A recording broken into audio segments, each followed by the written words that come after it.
Hello, अस्सलामुअलैकुम. तर खूप दिवस झाले माझे व्यवस्थित टाईम टू टाईम ब्लॉग येतच नाही आहेत. कारण की इतका वेळच भेटत नाही आहे. सुहानच्या मागं माझा खूप टाईम जातो.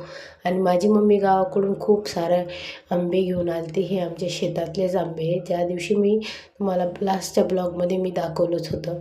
आणि कसं असतं ना, मुलीच्या घरी आल्यानंतर आईला बी वाटतं की थोडं मुलीला सुख द्यावं. माझी मम्मी छान भाजी बनवते म्हणून माझी मम्मीनंही मटणाची भाजी बनवली होती. मग आम्ही दुसऱ्या दिवशी बाहेर फिरण्यासाठी निघालो होतो.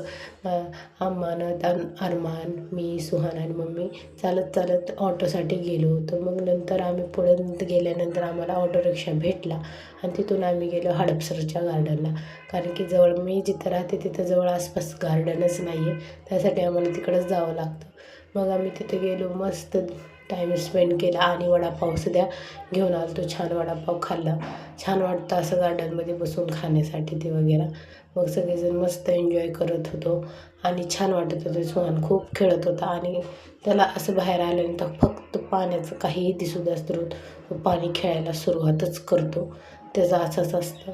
मग असा टाईम स्पेंड करत करत खूप टाईम गेला. तिथं फिरलो आणि नंतर संध्याकाळीसाठी घरी बी यायचं होतं. आणि सुहानसाठी ना आहे त्याचे फेवरेट गोष्टी ह्या गार्डनमध्ये भेटतात आणि त्याला ह्या लहान मुलासाठी असतात. खूप तो त्याच्यासाठी हट्ट करतो.